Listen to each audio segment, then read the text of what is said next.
그동안 잘 지내셨어요? 네. 지난주는 이제 우리가 뭐 프로그램이 있어서 쉬었고요. 지난주, 그러니까, 이제 삼매 호흡 명상에 대해서 간단히 이야기했는데, 오늘은 이제 그에 이어서 좀 이야기를 하겠습니다. 그 전에, 이제, 저 수행에 대해서 이제 8정도 수행이나 우리 서던에서 이제 하고 있는 수행이 뭔가에 대해서 제가 좀 정리를 할 필요가 있을 것 같아서 간단히 말씀을 드리면, 이제 한마디로 말하면 이제 이 자비심을 바탕으로 해서 이제 호흡 생활 속에서 알아차림과 호흡 명상을 실천한다, 뭐 이렇게 이제 한마디로 정리를 할 수 있습니다. 왜 이제 우리가 불교에서 두 가지 이제 축이 있는데요.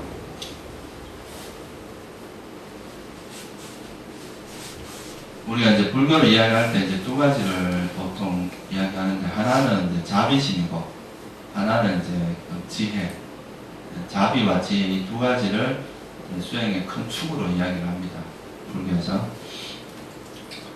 그래서 이제 술의 양바퀴처럼 자비와 지혜는 이제 함께 간다고 그렇게 이야기를 하는데요. 왜 그러냐 하면 이제 불교에서 말하는 지혜라고 하는 게 어떻게 보면 제일 중요한 게 사성제에 대한 이해고, 그걸 좀 다른 말로 하면 뭐냐 하면 연기에 대한 이해라고 할 수 있습니다. 연기법에 대한 이해. 이 연기라고 하는 거는 이 세상에 있는 모든 이제 그 현상들, 모든 존재, 모든 것들이 다 서로 이제 인연 지어져 있다, 이런 말이잖아요. 서로가 조건 지어져 있다. 어떤 독자적으로 존재하는 것은 이 세상에 없다, 이런 거거든요. 그래서 모든 것이 이제 서로 인연 지어져 있고, 서로가 연관되어 있고, 조건 지어져 있다, 이런 걸 이제 이해를 하게 되면, 그게 이제 지혜의 영역에, 지혜라고 할 수 있죠. 그런 걸 이해하는 게. 근데 이제 그런 지혜가 생기게 되면, 우리가 이제, 나와 타인이 서로가 완전 독립적인 개체가 아니라 서로에게 굉장히 밀접한 관계가 있고, 서로 이제, 연관되어 있다. 라는 것을 이제 이해하게 되고요. 결국 그게 뭐냐 하면, 나와 남의 이제 경계가 좀 허물어지고, 나라는 개념이 약해지고, 이기심이 적어지고, 이제 다른 사람이 행복한 것이 나의 행복과 무관하지 않다. 그리고 이제 남의 고통받는 것이 나의 괴로움과 무관하지 않다. 이런 이제 생각으로 발전을 하게 됩니다. 그래서 모든 것이 연관되어 있다는 걸 이해하게 되면, 다른 사람이 고통받기를 원하기보다는 그 사람이 이제 행복하기를 원하는 그런 마음으로 바뀌게 되면, 이제 내가 행복하기를 원하는 만큼 다른 사람도 행복하기를 바라고, 또 남이 고통받고 있는 존재들의 고통을 덜어주고자 하는 그런 또 마음이 이제 생기게 됩니다. 이거는 이제 아까 말했던 그런 지혜, 그러니까 이 세상의 모든 것이 영기적으로 존재한다.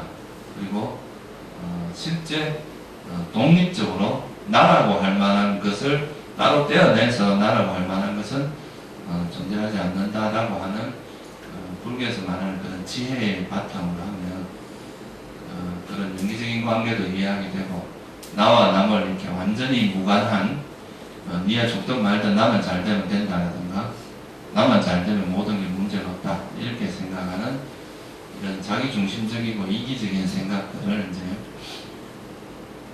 그런 이기적인 생각들의 바탕에는 나라는 그 개념이 있는데, 그런 것들이 실제 하지 않는 거라는 걸 알게 되면요, 관계 속에서 이제 더불어 사는 삶을 이해하게 되겠죠. 다른 사람의 고통도 덜어주려고 하고, 다른 사람이 행복하기를 바라는 그런 마음. 그래서 이제 다른 사람이 행복하기를 바라는 그런 마음을 우리가 불교에서 맺다. 아까 이제 우리가 이런 팔려로 읽었던 경 이름이 맺다경입니다. 이건 이제 번역을 하자면 자애 또는 뭐 이타적인 사랑, 이렇게 표현할 수가 있습니다. 이거는 그러니까 남이 행복하고 행복하기를 바라는 이런 제 마음이고, 연민심이라고 하는 건 자비심은 이거보다 약간 한 걸음 더 나아가서 조금 더 적극적인 면이 있습니다. 상대가 고통받을 때 그 고통을 덜어주고자 하는 마음이죠. 그래서 이제 다른 사람의 고통을 그냥 보고 지나치는 게 아니라 다른 사람이 고통받고 있을 때 거기에 그 고통을 덜어주려고 어떤 하는 그런 마음이 이제 연민, 이거는 이제 팔리어로는 까루나라고 합니다. 까루나. 그래서 연민심이라는 것이 이제 생기게 되는 거죠. 그래서 우리가 보통 자비사상이다라고 이야기를 할 때는 자애와 연민을 합친 개념입니다. 보통 그거를 이제 같이 합쳐서 연민심이라고 하는데, 아니 자비심이라고 하는데, 부처님의 이제 사상을 한마디로 뭐라고 하냐면 대비, 대자, 대비 이런 말 들어봤죠, 그죠? 자애와 연민, 그러니까 이 큰 자애심이 있고 대비심이 있는 그런 마음이 되는 거죠. 마치 중생들을 자기 하나밖에 없는 자식처럼, 아까 우리 자애경에도 뭐 그런 말이 나왔죠. 하나밖에 없는 아들, 외아들을 하나밖에 없는 아들을 이제 마치 하듯이 보호하듯이 그렇게 이제 모든 중생들이 행복하기를 바라는 마음이 마치 하나밖에 없는 외아들에게 사랑을 베풀듯이 그렇게 해라, 뭐 이런 이제 말이죠. 그래서 부처님께서 이제 여러분들이 다 이런 진리를 모르기 때문에 이런 윤회의 고통에서 끊임없이 벗어나지 못하는 것에 대한 큰 연민심, 대비심을 가지고 그걸 이제 벗어나게 하기 위해서 이제 이런 법문을 하신 거다, 이렇게 말할 수 있습니다. 그래서 부처님의 사상을 대자 대비 사상이다, 이렇게 말하듯이 우리가 이제 수행하는 사람들의 기본적인 마음 상태가 이제 이 자비심을 바탕으로 해야 된다. 이 자비심이 없는 수행은 어떻게 보면 이제 굉장히 이기적인, 우리가 잘못 이해를 하면은 자기의 어떤 행복만 추구하고 다른 사람들의 행복에 대해서 관심이 없고 무시하고 이렇게 될 수도 있단 말이에요. 그런 건 이기적인 모습이지 사실 불교에서 말하는 그런 다른 수행의 어떤 모습이다라고 말할 수는 없습니다. 그리고 이제 이 자비심이 바탕이 되면 일단 심성적으로 여러분 마음이 어떤 효과가 있느냐 하면, 이 자비심이라고 하는 것은 화의 반대 말입니다. 화, 성냄의 반대 말입니다. 우리가 이제 성냄이라고 하는 것은 이 바깥에 우리가 대상을 싫어하는 마음, 그리고 그 대상, 예를 들면 우리가 이제 어떤 상대가, 여러분은 화가 나면 어떻게 해요? 상대가 고통받기를 원하지 그 사람이 행복하기를 바라지는 않거든요. 상대가 이제 괴로워하길 바라고, 그리고 거부하고 이제 그런 마음이 일어나는데, 그러니까 다툼이 일어나겠죠, 그죠? 화가 일어나면.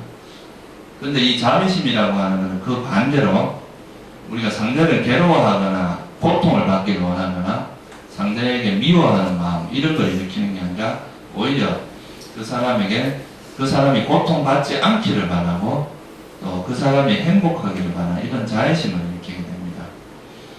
이거는 비단 사람 존재에게 뿐만이 아니라 이런 자비심이 바탕이 되면 우리가 수행을 할 때도, 여러분들이 이제 처음 수행을 하게 되면, 예를 들어서 이제 자기를 관찰하는 이런 알아차림 수행을 하게 되면, 그거는 마치 이제 자기를 보는 거울과 같아요. 이 알아차림이라고 하는 게 자기 마음을 비춰주는 거울과 비슷합니다. 지금까지 드러나지 않았던 자기 모습을 이제 보게 되는데, 처음 여러분들이 그걸 보면 되게 추합니다. 사실 여러분들이 처음에 이제 수행을 하게 되면 내 속에 이렇게 지저분한 생각, 그러니까 좀 유치하고 그리고 좀 깨끗하지 못하고 어렵네, 이런 생각들이 이렇게 짜증이 많은지, 이렇게 집착이 많은지, 이런 거에 대해서 이제 경험을 하게, 그런 걸 알게 되는데, 그럴 때 보통 사람들이 이제 하는 태도가 뭐냐 하면 거기에 대해서 불만족을 느끼고 짜증이 나고 화가 나고 이런 식의 반응을 하기가 쉬운데요.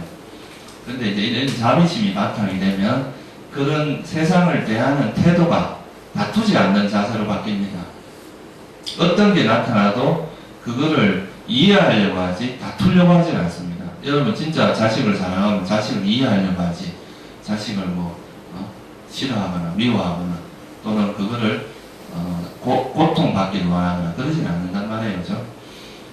그래서 이 자비심이라고 하는 게 비단 우리 삶에서도 윤활유 같은 역할을 하지만 또 실제 수행을 하는 데 있어서도 우리가 이제 그런 경계와 다투지 않고 경계를 이해하게 하는 아주 중요한 역할을 합니다.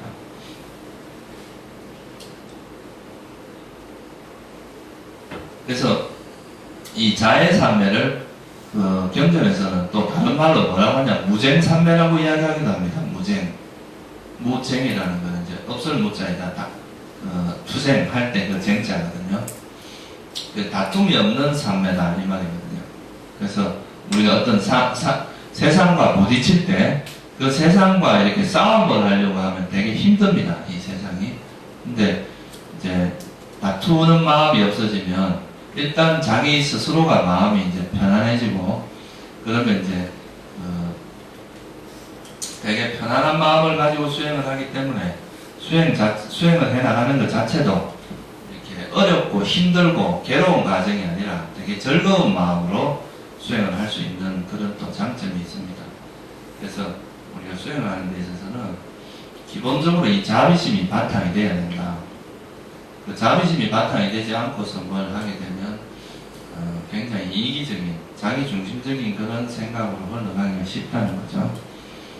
그래서 일단은 이제 자비심이 바탕이 돼야 되고요. 그 자비심을 바탕으로 해서 우리가 이제 세상과 만나게 되는데, 부처님은 이제 경전에서 그런 말씀을 한 게 있어요. 나는 세상과 다투지 않는데 이제 세상이 나와 다투려고 한다고 그런 말을 하는 적이 있어요. 그래서 여러분들이 이제 이런 자애심을 바탕으로 하게 되면 이제 수행을 할 때 수행과 부딪히는, 우리는 보면 이제 뭐 수행을 할 때도 보통 사람들은 더워서 짜증나고 뭐 옆에 누가 떠들어서 짜증나고 저 사람 때문에 짜증이 나고 세상에 문제가 있어 짜증나고, 물론 이제 그 바깥에 문제가 없다는 건 아닙니다. 그런 문제가 분명히 현존하고 있는 것도 사실인데, 근데 이게 이제 어떻게 보면 이제 순서의 문제죠. 그러니까 밖에서 일어나는 그런 문제점을 계속 비난하고 그거를 이제 싸우고 다투고 하다 보면 결국은 그 문제가 해결되는 게 아니라 끊임없는 원한과 원한의 고리가 이어지는 것밖에 안 되잖아요. 그죠? 내가 예를 들어 싸움을 해서 이겼다. 이기는 그 승리감이 도취돼서 막 좋아하긴 하지만 또 상대가 나한테 원수, 그러니까 복수심을 가질 거 아니죠. 그럼 또 그게 또 새로운 문제를 일으키고 끊임없이 이거는 악순환의 고리가 일어나는 건데, 우리가 자기가 원하는 것을 할 때도 자기가 다투지 않고 자비심을 바탕으로 만약에 어떤 투쟁을 한다. 예를 들면 뭐 대표적인 인물 중에 하나 뭐 간디 같은 분이죠. 그죠? 그런 분처럼 어떤 세상과 다투려고 하는 게 아니라 그 자비심을 바탕으로 해서 어떤 뭐 부조리, 잘못된 것을 고쳐나가는 것은 굉장히 힘이 있고 파워가 있습니다. 근데 그걸 계속 투쟁을 하다 보면 서로가 이제 감정이 쌓이게 되고, 그러면 이제 문제가 실질적으로 해결된다기보다 계속 이제 싸움이 반복되고 있는 것밖에 안 된다 이 말이에요. 그래서 이제 이 자비심을 바탕으로 해서 무엇을 해나가는 것은 일단은 이제 자기 바깥에 있는 세상과 다투지 않고 자기 마음이 일단 평온한 상태에서 어떤 현상을 부딪히면 그 현상에 대해서 지혜가 작용할 수 있습니다. 그러니까 우리 어떤 감정이 개입되는 게 아니라 지혜가 작용할 수 있다는 거죠.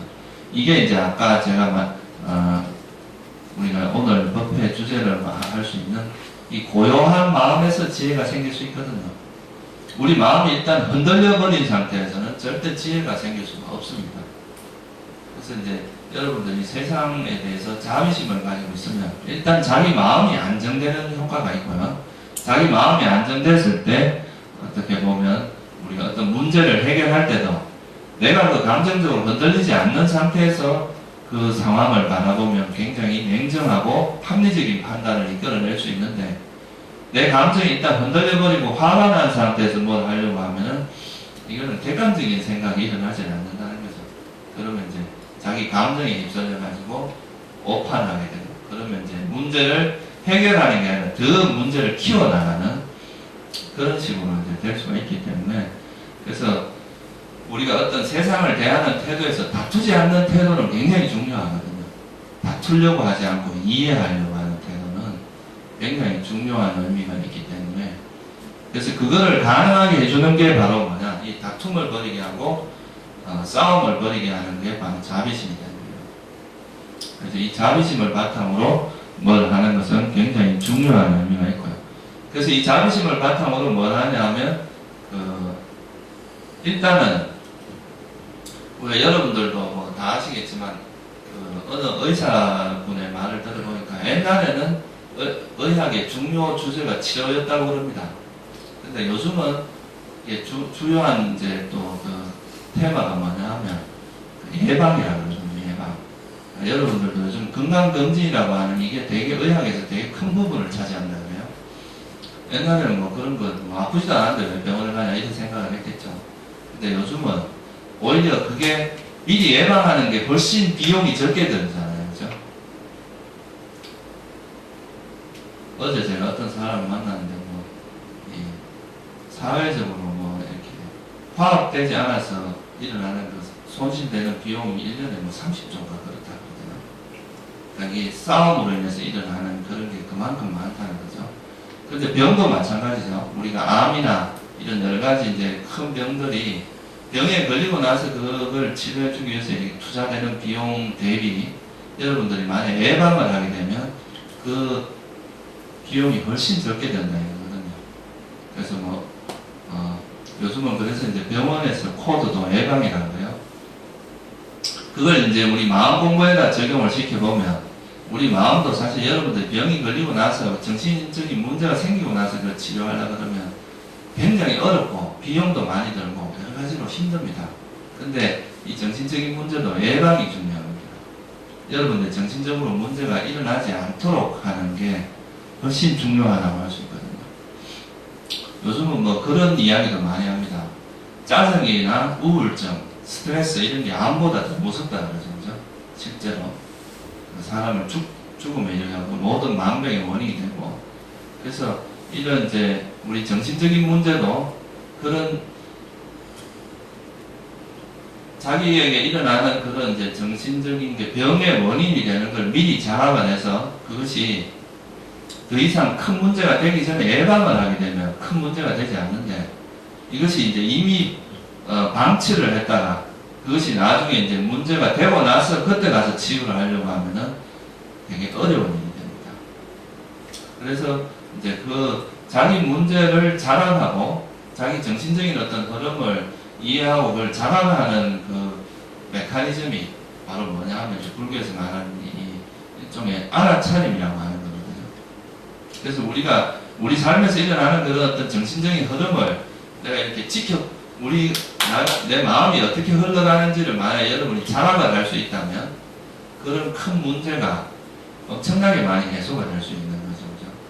그래서 이 불교에서 말하는 이런 이제 바른 정념이라고 그러죠. 바른 알아차림, 바른 마음 챙김이라고 하고, 이런 알아차림은 우리 정신적인 문제에 예방을 해준다 이 말이에요. 여러분들이 큰 문제가 되기 전에 벌써 이걸 예방을 해서 그거를 병도 그렇잖아요. 자각정세가 있으면 그 병이 별로 크게 안 발생하잖아요. 그죠? 보통 자각정세가 없는 게 그걸 알고 나면 벌써 늦은 상태가 된다 이 말이죠. 그러니까 정신적인 것도 되게 어떻게 보면 우리가 자각되지 않는 상태에서 진행되는 것도 굉장히 많다 이 말이에요. 그래서 이거를 평소에 여러분들이 눈에 보이지 않게 진행되는 이런 문제들을 표면에 드러내게 되면 이거는 이제 예방도 할 수 있고 쉽게 치료를 할 수 있습니다. 근데 방치된 상태에서는 어렵다 이 말이죠. 그래서 그거를 우리가 어떤 정신적으로 이루어지는 어떤 이런 것들이 되게 습관적으로 이루어지는데, 이런 부분을 우리 현상에 우리 그 마음의 의식으로 드러내는 작업을 하는 게 어떻게 보면 내 마음이 움직이는 것을 드러내는 작업을 하는 게 바로 알아차림의 역할입니다.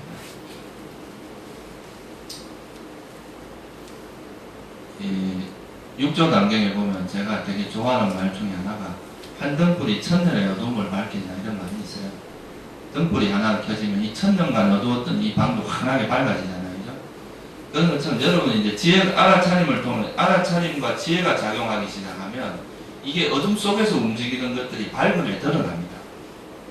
그러니까 우리 마음에 이렇게 밝게 드러나서 이 아, 이렇게 내가 화가 많았구나, 이렇게 집착이 많았구나, 또는 내가 사람들에게 이렇게 막 이기적으로 되겠구나, 자만이 많았구나 하는 거를 이 자기가 이렇게 전혀 모르고 무감각하게 지나가던 것들이 이제 서서히 알게 된다 이 말이에요. 그 알게 되는 순간부터는 그거를 이제 그것이 모르고 진행되면은 굉장히 굳어지고 관념은 고착화되기가 쉬운데, 이게 이제 드러나기 시작을 하면 그거를 이제 서서히 약화시켜서 우리가 이제 그거를 극복할 수 있는 방법이 된다 이 말이에요.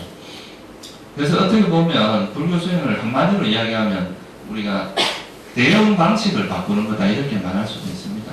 여러분들이 세상과 이제 만나는 방식이 옛날에는 막 짜증과 집착, 화, 그리고 자만, 이기심 이런 걸로 만났었는데, 이제는 그거를 바꿔서 자비나 지혜가 작용하도록 하는 이런 방식이 이제 불교 수행의 핵심인데, 그거는 첫째, 자기에게 이런 이제 그 번뇌가 움직이는 그 자체를 발견했을 때, 자각했을 때 이게 이제 방향을 바꿀 수 있다는 거죠.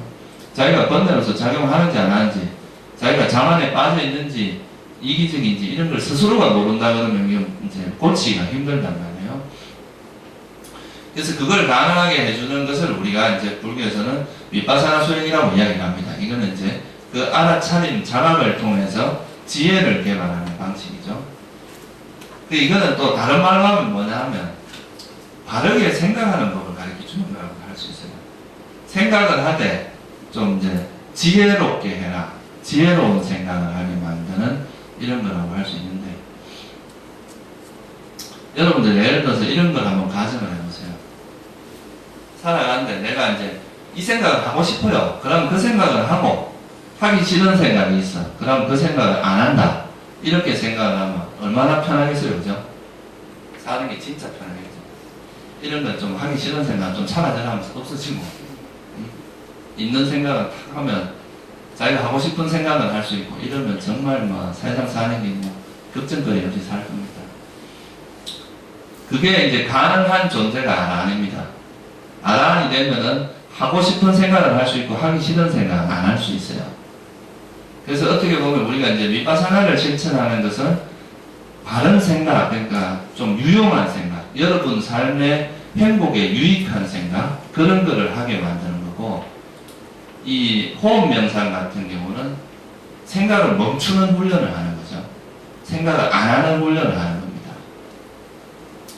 그러면 이것만 연습이 잘 돼도 여러분들이 뭐 머리 아프고 생각을 해봐야 지금 이거 별 효과가 없다 싶을 때는 멈추고 가만히 쉬는 거예요. 그러다가 이제 어느 정도 마음이 안정되고 고요해졌을 때, 고요해지면 이게 지혜가 작용할 수 있으니까 그때 생각을 해야 된다 이 말이에요. 그거를 가능하게 하려면 일단 생각을 멈추는 방법을 배울 필요도 있겠죠, 그죠? 그래서 그 생각을 멈추게 하는 가장 효과적인 방법이 호흡 명상입니다. 이거는 부처님께서도 경전에 그렇게 나와 있어요. 생각을 가라앉히는데 가장 좋은 방법은 들숨 날숨에 대한 알아차림, 이제 아나파나사티, 그러니까 호흡 명상이 된 거죠. 숨을 알아차리는 것이 생각을 멈추는 데는 가장 효과적이라고 했습니다. 그래서 이제 여러분들 일상생활에서 자기 자신이 마음이 어떻게 움직이는지를 봐야 돼요. 그러니까 뭐 마음이 뭘 하고 사는지, 그러니까 도대체 이 마음이 세상과 어떤 식으로 대응을 하고 있는지 그거를 관찰하는 겁니다. 그걸 관찰하면 이제 우리가 바른 생각을 할 수 있는 그런 계기가 되고, 그리고 이렇게 하다가 좀 뭐 생각이 지치고 특별히 뭐 생각을 할 필요가 없고 또 번뇌가 많이 움직여서 생각을 해봐야 별 유익하지 않을 때는 고요에 앉아 있을 때, 조용할 때, 이럴 땐 여러분도 생각을 멈추는 훈련을 하는 거죠. 그 멈추는 훈련이 바로 호흡 명상입니다.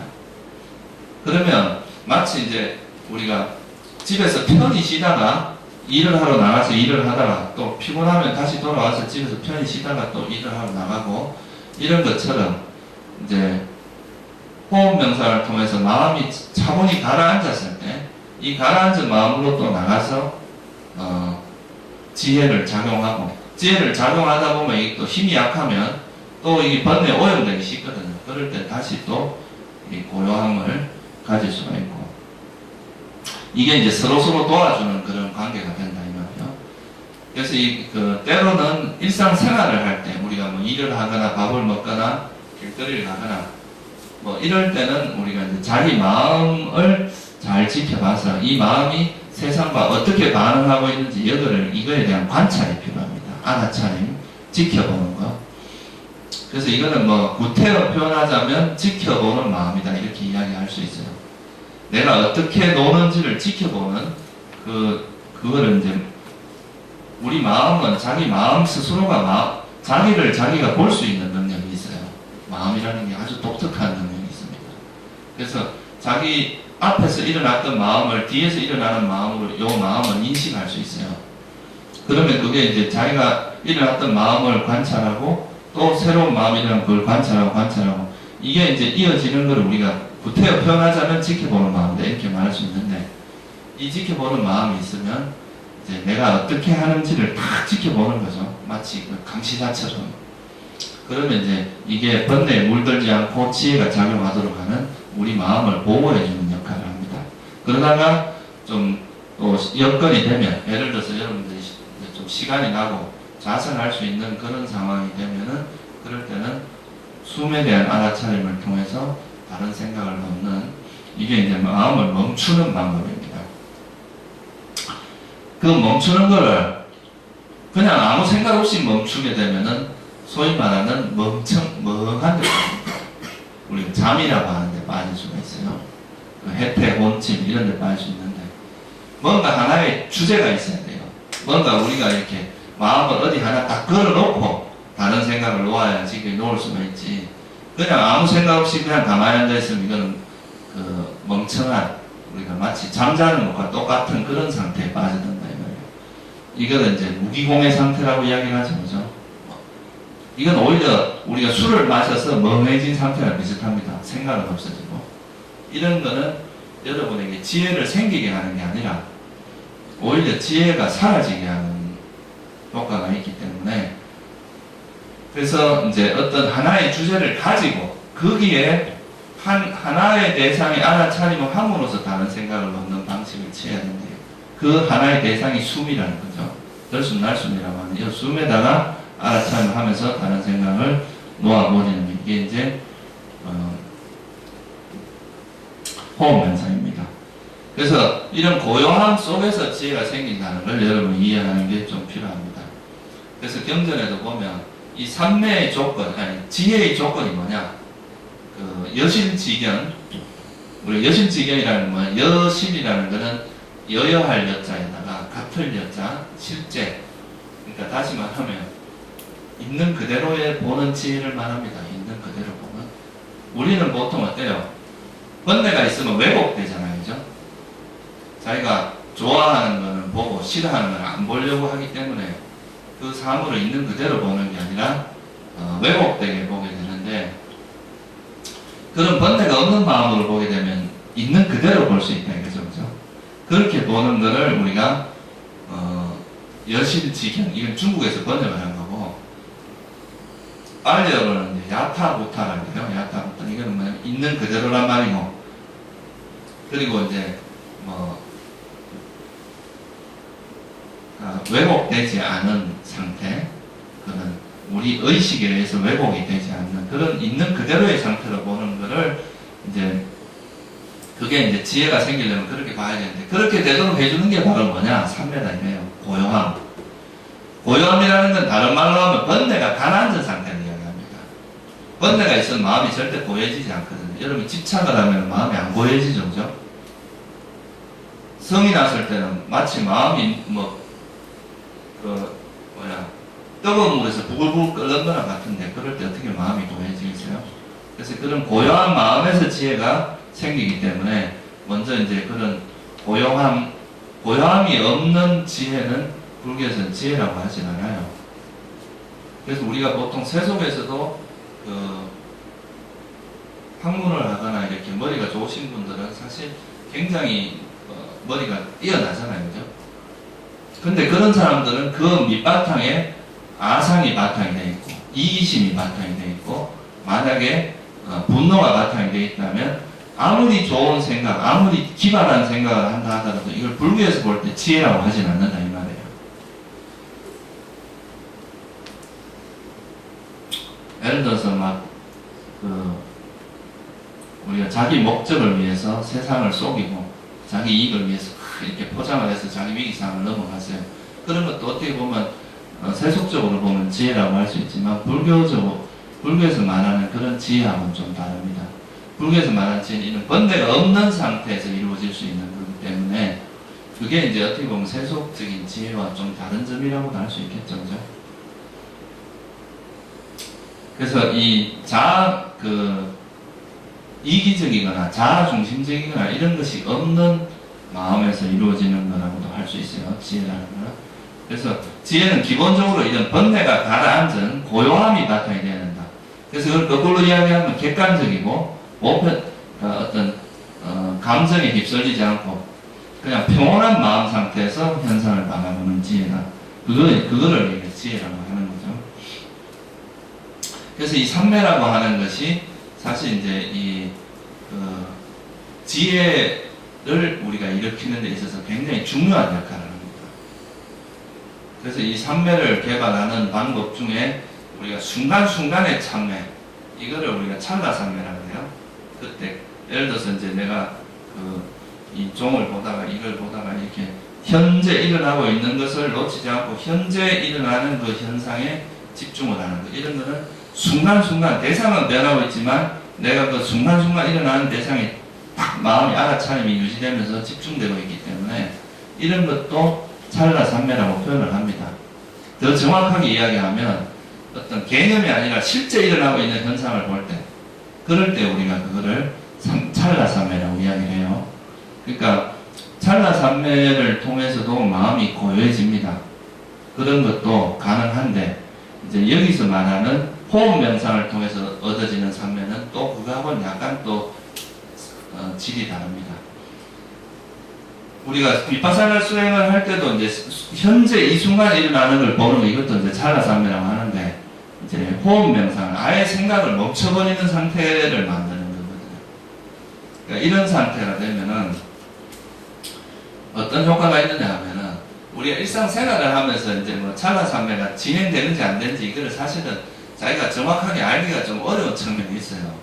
그건 좀 수행이 좀 많이 진행이 돼 봐야 알거든요. 근데 아예 이제 1시간이나 일정 기간 동안 생각이 움직이지 않는 고요하게 있는 그런 상태에 들어가게 되면 이거는 이제 우리 마음이 굉장히 깨끗해지는 그런 걸 느낄 수가 있게 됩니다. 그래서 이제 그걸 통해서 만약에 그런 상태를 만든다면은 우리 마음도 좀 쉬면서도 정신이 또렷하게 깨어지는 이런 상태가 가능하다는 거죠. 여러분들 보통 이제 우리가 세속에서 스트레스를 받고 힘들 때 보통 하는 방법이 뭡니까? 주로 어떤 걸 통해서 해소를 해요? 제일 쉬운 게 뭐예요? 술 마시고 술 한잔 하는 거라든가 또는 영화를 보러 간다든가 TV를 본다거나 또는 집에서 잠을 잔다거나 이런 방식이거든요. 이거 분명히 피로 회복을 해줍니다. 그런 것들이 감성적으로 우리의 스트레스를 해소해주는 역할이 되는데 근데 그게 근원적인 해결이 안 된다는 거죠. 예를 들어서 여러분 술을 마셨다. 그 술 마시는 동안에 스트레스가 좀 없어지지만 이거는 생각이 술에 취해서 그게 못 느끼는 거지 그 스트레스 자체가 없어진 건 아니잖아요. 그죠? 그래서 이런 방식으로 이제 문제를 해결하는 것은 근원적인 해결이 잘 안 돼요. 근데 우리가 이런 이제 그 수행, 예를 들어서 호흡 명상이라든가 이런 수행을 통해서 오히려 이런 뭔가를 이제 이런 거는 한마디로 말하면 우리가 욕망을 통해서, 쾌락을 통해서 이제 우리가 그 스트레스를 해소하는 방법이거든요. 근데 이게 아니라 오히려 이런 것부터 벗어나서 자기 스트레스를 이해하고 또 예를 들면 호흡의 이제 알아차림을 통해서 이제 자기 그 고통을 벗어나는 방식, 스트레스를 벗어나는 방식은 이게 이제 부처님이 제시하신 방식입니다. 세속적인 방법은 이런 쾌락을 통해서 보통 스트레스를 해소하는 게 일반적인 방법인데 부처님은 오히려 이런 쾌락을 벗어나서 여러분들도 많이 느껴봤을 거예요. 우리가 막 괴로워서 술을 마시고 막 노래를 부르고 노래방에 가서 소위 말해서 뭐 요즘 말로 진상짓을 다 하는 거죠. 온갖 뭐 그걸 해서 스트레스를 풀린다고 생각하지만 막상 다음날 아침에 일어나보면 그 스트레스가 풀리는 게 아니죠. 오히려 이게 쌓이거든요. 근데 그 시간에 차라리 어디 숲속에 가서 조용히 그늘면서 명상을 한다거나 또는 이런 뭐 수영하는 데 가서 한번 하루를 보낸다거나 이러면 그 다음날 아침에 일어나면 굉장히 편안하고 마음이 그 고요한 이런 걸 느낄 수 있겠죠. 그죠? 그래서 우리가 이제 이런 그 쾌락을 통해서 행복을 느끼는 것은 좀 한계가 있습니다. 이건 일종의 그 아플 때 진통제 맞는 거랑 비슷해요. 그 일시적으로 그걸 완화시켜주는 효과는 있지만 그게 근본적으로 치료 작용은 아니거든요. 치료가 되는 건 아니고 그냥 이제 그 고통을 일시적으로 완화시켜주는 효과잖아요. 그게 만약에 고통이 좀 완화되면은 사실 그게 그거의 문제의 원인을 알고 그걸 이제 극복을 해야 되는데 그렇게 하려면 그 문제에 이렇게 직면하는 과정이 있어야 되거든요. 근데 이제 처음에는 좀 아까 말했듯이 고통이 심해서 힘드니까 우선에 마음을 좀 편안하게 한 다음에 그걸 바라보면 이제 좀 보기가 쉽단 말이에요. 그래서 이제 이런 마음을 가라앉히고 고요하게 하는 그런 방식으로 부처님께서 이제 제시한 방법론 중에 하나가 물론 이 방법은 한 40가지 정도 있습니다. 경전에. 근데 그 중에서 뭐 제일 대표적인 게 호흡 명상이기 때문에 호흡 명상을 이야기하는 거죠. 그래서 이제 이 호흡 명상을 통해서 마음을 가라앉히면 여기서는 어떤 게 있느냐 하면 감각적 욕망을 통한 행복은 뭔가를 계속 끊임없이 찾아다녀야 됩니다. 여러분들 그런 경험 있죠? TV 앉아가지고 리모컨 탁 들고 뭐 재미없는 거 싶을까? 여기 갔다 저기 갔다 계속 한 1초보다 또 재미없으면 옆으로 돌리고 이게 이제 일종의 서핑이거든요. 그러니까 그 뭔가 그 감각적 욕망이라고 하는 건 뭔가 자극적인 걸 찾아서 계속 뭔가 찾아다녀야 됩니다. 실제로 그 조사를 해보면 그 이제 보통 젊은 사람들은 혈기가 왕성하니까 막 성욕이 넘치잖아요. 그죠? 그 성욕을 해소하기 위해서 소위 말 야동 같은 걸 본단 말이에요. 근데 실제로 조사해보면 야동을 본 사람들이 스트레스 지수가 낮아지는 게 아니라 더 높아진다는 거거든요. 그게 그런 걸 보면서 오히려 쌓이는 거예요. 그거 풀지 못하고 쳐다만 보고 있으니까. 그러니까 오히려 스트레스 지수가 높아진다는 거예요. 감각적 욕망이 그걸 쫓아가면 스트레스가 없어지는 게 아니라 오히려 스트레스가 더 많아진다는 뜻입니다. 그래서 그런 방식으로 우리가 이제 이런 걸 푸는 건 한계가 있는 거예요. 그래서 부처님은 이거를 오히려 여기로부터 벗어나는, 그러니까 그런 감각적 욕망을 벗어나서 그런 감각적 욕망을 놓아버리고 그거에 대해서 그런 것에 보잘것없음을 이해하고 오히려 이제 호흡 명상이나 이런 걸 통해서 마음을 가라앉히면 거기서 오는 행복은 감각적 욕망을 통해서 오는 행복과는 질이 다른 행복을 느낀다 이 말이에요. 오히려 현재 이 순간에 대해서 굉장히 만족해지고 또 행복해지는 그런 마음 상태가 되기 때문에 그걸 통해서 우리가 이제 그런 마음 상태가 되면 우리가 이제 마음이 굉장히 안정되고 평화로워지고 고요해지기 때문에 그런 상태에서는 그 문제를 다시 볼 수 있고 그 문제를 다시 보면 그 문제의 정확한 원인을 찾아서 그걸 해소할 수가 있다 이 말이에요. 그래서 이제 그렇게 되도록 하는 게 바로 이제 이런 삼매 수행의 핵심인데, 그래서 이 삼매라는 것은 뭐 어렵게 생각할 게 아니라 지금 이 순간이 행복한 걸 이야기합니다. 그러니까 여러분들 뭔가 하고 싶은 게 많으면 어때요? 여기 있는 이 시간들이 괴로운 시간입니다. 여기가 편안하지 않으면 뭔가 다른 데서 이렇게 그걸 해소하려고 하는 게 우리 일반적인 마음의 움직임이란 말이에요. 그죠? 그러니까 이제 여기 있는 자리는 불편해지고 뭔가 다른 데 어떤 편안한 데 가서 있음으로써 내가 행복을 찾으려고 하는데, 근데 만약에 제가 이제 뭐 다른 거 원하는 게 없고 다른 것을 원하는 마음을 포기하고 지금 여기 있는 게 너무나 편안하고 행복하면 딴 데 가라고 해도 안 갑니다. 오히려 여기 있는 시간이 너무 행복해지기 때문에 실제로 여러분들 이제 수행을 해서 좀 이렇게 재미를 붙이잖아요. 그래서 호흡 명상에서 만약에 이제 집중이 잘 되고 또 그 다른 번뇌가 없이 잘 있게 되면 정말 그 일어나기가 싫은 그런 마음 상태가 돼요. 일어나고 싶지가 않고 오히려 그 앉아있는 시간이 너무 행복한 그런 시간이 된단 말이에요. 그러니까 그렇게 되도록 그런 마음을 경험하게 되면 이제 굉장히 차원이 다른 어떤 행복을 경험하게 되는 거거든요. 우리가 이제 세속적으로 감각적 쾌락을 통해서 즐기는 것, 이런 거 외에 새로운 행복이 있다는 걸 알게 되는 거죠. 제가 이제 출가하고 나서 많이 받는 질문 중에 하나, 무슨 재미로 사나 이런 이야기를 많이 해요. 술도 안 먹고 어디 가서 이제 친구들 자주 만나지 않는데 어쩌다가 이제 한번 연락이 와서 만나면 뭐 술도 안 먹고 뭐 그렇게 사는데 무슨 재미로 사는지 이런 걸 물어보는데 제가 보기엔 그 생활을 어떻게 살는지 저는 궁금해요. 그 복잡하고 머리 아픈 세상을 어떻게 전 지금 선언하나 운행하는 것도 머리 아프 죽겠어요.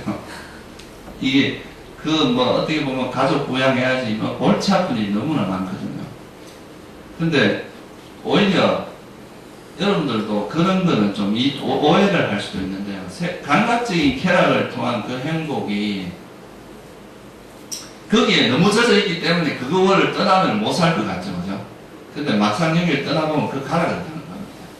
부처님이 이걸 마치 뭐로 비유를 했느냐 하면 똥통에 빠진 사람을 이렇게 끄집어내가지고 목욕을 싹 시키고 손톱에 있는 똥까지 다 벗겨내서 완전히 깨끗하게 해놓은 사람하고 다시 똥통 들어가라 그러면 들어가겠냐 이거예요. 마치 그런 우리가 욕망에 젖어 사는 사람은 그런 똥통과 같다는 거예요.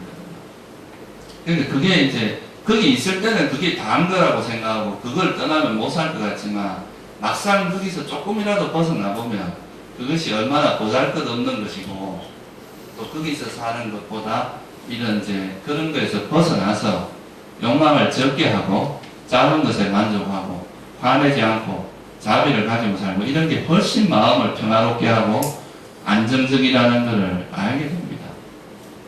그래서 저는 충분히 행복합니다. 술 안 먹고 이래도 그런 것 가지고 그런 데서 오는 행복과는 전혀 다른 우리는 행복을 누리고 살기 때문에 그런 것이 부럽거나 그런 마음은 전혀 없어요. 그래서 이제 이게 우리가 무슨 일을 할 때는 거기에 대한 보상이 있어야 분명히 일을 하거든요. 뭔가 이렇게 내가 뭐 일을 했는데 거기에 따른 뭐 월급을 주거나 무슨 보상이 있어야 그걸 열심히 하는데 결국 이 수행에도 그 수행을 따른 보상이 있는데 그게 뭐냐 하면 이런 지금까지 여러분이 전혀 경험하지 못한 색다른 행복을 경험하는 이게 일종의 보상이거든요. 마음도 평화롭고 한 번도 경험하지 못한 평화와 행복과 안정감 또 두려움도 없고 가진 게 많을수록 두려움도 많습니다. 자기가 지고 있는 걸 놓으려고 하면 두렵거든요. 그런데 가진 게 없는 사람은 사실 두려울 게 없어요. 지금만 해도 뭐 더 이상 잃을 게 없는 두려울 게 별로 없는 거죠. 그러니까 많이 가진 사람일수록 그 가진 걸 놓기 싫어서 더 가지려고 막 발버둥을 치는 거거든요. 사실 뭐 지금 가지고 있는 것만 해도 정말 평생 먹고도 남을 정도의 재산을 갖고 있으면서도 그걸 더 막 축적하기 위해서 부당한 방법을 써서 막 그걸 더 축적하고 이런 게 사회에서 보통 그러다가 패가망신하는 경우가 많단 말이에요. 우리 사회는. 그래서 이제 이런 생각이 그러니까 우리가 이제 마음을 다스림으로써 뭐 다른 말로 하면 이제 생각을 잘 컨트롤해서 바른 생각을 하고 또 생각을 안 할 때는 생각을 멈출 줄도 알고 이런 것이 여러분들이 세속에서 이제 감각적 쾌락을 통해서 느끼는 즐거움과는 비교가 안 되는 즐거움이 있습니다. 그래서 그 중에서 생각을 멈추게 하는 훈련이 바로 이제 이 호흡 명상이고요. 호흡 명상은 아까 말했듯이 하나의 호흡이라고 하는 이 하나의 대상의 알아차림을 통해서 우리 마음은 가만히 있지 않고 요동치게 돼 있어요. 요동칩니다. 왜냐하면 항상 이렇게 움직이는 게 버릇이 되어 있기 때문에 그래서 호흡이라고 하는 여기에 알아차림을 하다가 마음이 이제 도망가게 되는데 이 도망가는 마음을 이제 지켜보면서 이 마음이 도망가면 다시 또 돌아오고 여기가 이제 호흡에 대한 알아차림을 통해서 이제 자꾸 돌아다니는 생각들을 놓다 보면 나중에는 뭘 하고 싶은 생각을 포기하게 됩니다. 마치 뭐냐 하면 이제 말뚝에다가 소를 이렇게 묶어놨어요. 막 날뛰는 소라. 아직 이제 길들여지지 않은 소.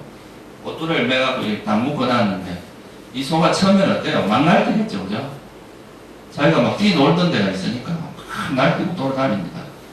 근데 나중에 이제 지나보니까 가만히 있어도 뭐 먹을 거 갖다 주고, 그러니까 이제 그 날뛰봐야 소용없다는 걸 알게 되면 그 자리에서 그냥 편안하게 쉬게 되겠죠, 그죠? 소가.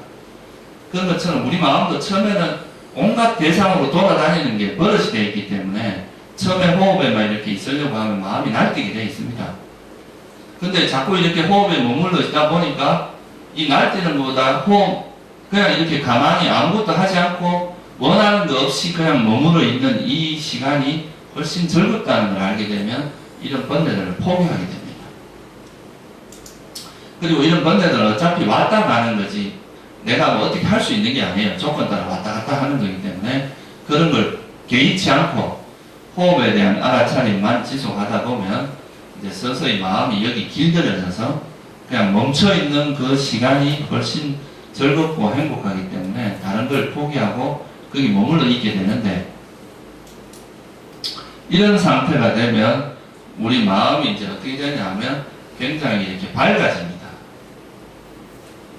그러니까 마음이 마치 이렇게 번뇌가 사라지니까 마치 이제 거울, 이렇게 빛나고 있는 거울이 있는데 그거를 때가 묻어갖고 빛이 안 나던 것이 이렇게 때가 벗겨지면 밝아지듯이 우리 마음도 번뇌가 버려지는 그 수준에 따라서 번뇌가 많이 버려질수록 우리 마음이 점점 밝아지는데, 그런 밝아지는 현상을 이제 우리가 구태어만 하자면 그런 걸 사실 그런 용어를 안 써도 상관없는데 이게 이제 니미타라고 표현을 할 수 있어요.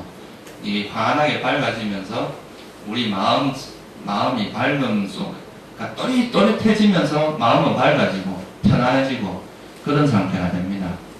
그러면 이제 거기 머물러 있는 시간이 너무나 편안하고 행복해지기 때문에 그 상태에서 1시간, 2시간이 그냥 뭐 시간 가는지도 모르고 머물러 있게 되는데, 이런 상태를 우리가 이제 삼매라고 이야기를 합니다.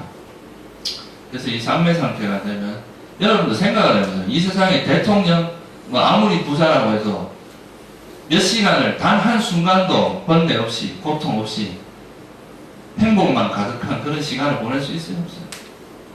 없습니다. 이 세상에 그런 사람 없어요. 그거는 뭐 하루 정도는 지속될지 뭐 가능할지 모르겠습니다. 근데 그렇게 오랫동안 단 한순간에 그런 번뇌도 없이 이렇게 머물 수 있는 건 없거든요. 근데 부처님은 일주일 동안을 그런 상태에 있을 수 있어요. 단 한순간에 번뇌도 없이 완벽한 그런 어떤 선정의 상태에서 일주일을 머물 수 있다는 말이에요. 그거는 진짜 수행자만이 가질 수 있는 어떤 특별한 경험입니다. 근데 이거를 제가 수행자가 잘났다고 잘난 체 하는 게 아니고, 제가 이제 여러분들한테 말씀드리고 싶은 거는 감각적 쾌락과는 다른 행복이 있다는 거예요. 우리가 이제 감각적 쾌락에만 목을 메고 살아가는데 사실 이런 쾌락과는 전혀 다른 형태, 그것도 그렇게 힘들지 않게 얻을 수 있는, 힘들지 않게 경험할 수 있는 그런 것이 있다는 걸 알고, 너무 그런 거에만 우리가 이제 마음을 두지 말고 여러분들도 이 마음을 케어를 해줘야 됩니다. 우리가 몸만 케어를 한다고 건강하게 사는 게 아니잖아요. 실제로 이제 제가 보니까 어떤 조사를 보니까 45세가 넘어가면 자살 위험군에 들어가더라고요. 45세 이하. 그러니까 제일 위험한 군이 뭐냐면 노인이, 그러니까 자살률이 제일 높아요. 30%가 막 그래요. 이게 뭐냐면 나이가 들어가면서 잘못하면 이제 그런 무기력해지거나 자기 존재감이 없어지고 이러면서 잘못하면 이제 그런 우울증에 빠지거나 이제 자살로 가게 될 위험이 많다는 거죠, 그게. 그래서 여러분들이 이제 이 인생을 어느 정도 살고 나면 이제 뭐 한 50 정도 살면 뭐 세상에서 누릴 건 말만큼 누렸잖아요, 그죠? 그리고 해볼 것도 해보고. 그러면 어느 정도 나이가 지나고 났을 때는 좀 의미 있는 삶, 그리고 좀 가치 있고 또 어떻게 보면 반드시 다가오게 될 그런 죽음을 준비하는 삶을 살 필요가 있거든요. 그런 거에서는 좀 이제 그런 거를 준비하는 데 있어서 가장 좋은 것 중에 하나가 이런 이제 마음 공부라고 저는 생각을 합니다. 이 마음 공부라는 거는 사실 건강하게 살려고 하는 사람들은 누구나 해야 될 필연적인 공부지 뭐 수행자만 하고 이런 공부는 아니라고 생각을 해요. 여러분들이 좀 더 이런 마음 공부에 대해서 관심을 가지는 것이 좀 중요하다고 생각을 합니다. 여러분들이 지금 살고 있는 그 세계에서 보이는 그 세계가 다가 아닙니다. 여러분들이 지금 경험하고 있는 세계는 지극히 좁은 세계예요. 그거로부터 조금씩 이제 벗어나기 시작을 하면 전혀 어떤 좀 색다른, 그렇다고 우리가 살아가는 세상이 달라지는 게 아닌데 마음이 바뀌면 이 우리가 보고 있는 세상도 전혀 다른 모습으로 드러날 수가 있고, 그게 진짜 진정한 행복의 길이라고 생각을 합니다. 우리가 일반적으로 그 쾌락을 누린다는 건 일종의 어릴 때 노는 거랑 똑같아요. 맨날 놀기만 하면 그게 의미 있는 삶이 아니라 그냥 뭐 좀 어릴 때 뭐 공놀이 하고 이런 놀던 거를 술이나 담배 이런 걸로 노는 거랑 똑같거든요. 그게 아니라 진짜 가치 있고 의미 있고 어떤 정신적으로 향상된 그런 삶을 사는 것이 좀 의미가 있다고 생각합니다. 그래서 이제 이런 그 호흡 명상을 통해서 호흡에 대한 알아차림을 하다 보면 그 호흡에 대한 알아차림이 강해지면 강해질수록, 집중력이 강해질수록 이런 다른 번뇌들이 놓아지고, 그 놓아지면 놓아질수록 또 우리 마음은 점차 밝아지고, 그 밝음을 통해서 우리가 선정에까지 들 수 있다. 이게 이제 그러면서 생각을 이제 복잡한 생각을 놓을 수 있다는 게, 이게 이제 그 마음의 고요함, 평화로 이거를 이제 맛볼 수 있는 게 선정수행의 장점입니다. 그래서 여러분들이 일상생활에서는 자기 마음의 변화, 마음이 어떻게 작용하는지, 마음이 어떻게 세상과 반응하고 있는지, 이런 것을 좀 자각하는 그런 훈련을 하시고, 또 시간이 되시면은 그냥 뭐 이렇게 조용하게 의자에 앉아서 하시거나 이런 편안하게 앉아서 이런 호흡에 대해서 알아차리면서 생각을 가끔씩 멈춰보는 훈련도 하시는 게 여러모로 정신건강에 도움이 됩니다. 적어도 아침에 깨어나서 10분과 잠잘 때 한 10분 정도는 꼭 수행을 하세요. 아침에 일어나자마자 그래도 이렇게 호흡을 하시거나 뭐 아니면 뭐 자해명상을 하시거나 뭐라도 이제 하루를 수행으로 시작해서 수행으로 마무리하는 것은 굉장히 정신건강에 도움이 됩니다. 그래서 꼭 하루에 한 아침, 저녁, 최소한을 이야기하는 거예요, 이거는. 최소한 한 10분 정도라도 아침, 저녁에 잠자기 전과 눈 뜨고 나서 그때는 수행을 좀 하시는 게 좋지 않을까 생각합니다. 그리고 이제 이 선정을 닦는 이유가 이제 또 하나가 더 있는데요. 우리가 이제 우리의 그 어리석음이나 무지라고 하는 것이 의외로 두껍습니다. 우리 번뇌의 층이 여러분들 이제 겉으로 드러나는 건 약간 빙산의 일각이랑 비슷해요. 그래서 이게 이제 거친 게 이제 걷어지고 나면 조금 더 이제 미세한 게 드러나고, 또 그게 드러나면 또 드러나고 이렇게 하는데, 그것이 이제 점점 더 번뇌를 명확하게 보는 방법 중에 하나가 이제 그 알아차림의 힘에 비례하거든요. 그거는 여러분들 양파 껍질과 같아요. 양파 껍질을 벗기고 계속 안에 뭐가 있잖아요, 그죠? 근데 완전히 벗겨내면 그 안에 텅 비어 있는 걸 발견합니다. 그런 것처럼 우리가 집착이나 이런 성냄도 막 그런 껍데기가 참 두껍거든요. 그래서 이거를 벗겨내려면 강력한 이런 집중력이나 강력한 알아차림의 힘이 필요한데, 그런 알아차림을 가능하게 하는 게 바로 이런 이제 선정이란 말이에요, 선정. 이건 아주 강력한 그 파워를 이끌어냅니다. 마치 뭐하고 같으냐 하면, 여러분 이제 이 서치라이트가 있으면 어두움에 쫙 비출 수 있잖아요, 그죠? 그런 것처럼 선정의 파워는 그런 파워가 있어요, 우리 내면에. 그래서 너무 이제 그 일상생활에서만 수행을 하다 보면 그 자기 마음을 이렇게 세밀하게 관찰하기가 좀 어려울 수가 있거든요. 그럴 때는 앉아서 이렇게 고요 있다가 마음이 고요해진 상태에 나와서 다시 이렇게 관찰해 보면 굉장히 강력한 그런 이제 아주 미세한 번뇌까지 볼 수 있고, 이게 왜냐하면 그만큼 이 집중력이 강력해지기 때문에 정신적인 파워가 강해진다 이 말이거든요. 그러면 이 지혜가 예를 들어서 선정에 들어갔다. 여러분 이제 지금은 이제 그게 좀 멀리 있는 이야기처럼 느껴질 수 있는데, 만약에 선정을 경험해서 1시간 정도 선정에 들어갔다. 그러면 그 1시간, 2시간 선정에 들어갔다 나와서 만약에 세상을 다시 보면 이건 좀 완전 다른 눈으로 보일 수 있거든요. 그럴 때 생긴 지혜는 소위 말해 깨달음으로 이끌 만큼 강력한 지혜가 생길 수가 있습니다. 그래서 이거는 이제 목표라고 생각을 하시고, 여러분이 이제 일단은 이제 불교 수행에서 제일 중요한 거는 지혜의 성장입니다. 그러니까 우리가 이런 번뇌라는 것도 억지로 버려지는 건 절대로 아닙니다. 이 마음이라고 하는 것은 굉장히 섬세하고 정말 이렇게 미묘한 그런 건데, 이걸 우격다짐으로 막 사라지게 버리려고 하는 마음은 오히려 또 다른 성냄을 일으키게 만듭니다. 분노를 일으키게 만들고. 그러니까 아까 제가 말씀드렸듯이 이런 번뇌를 버리는 것은 지혜를 통해서 가능합니다. 이해를 통해서. 그러려면은 이거를 가능하게 하는 것은 자비심이 바탕이 돼야 된다 이 말이에요.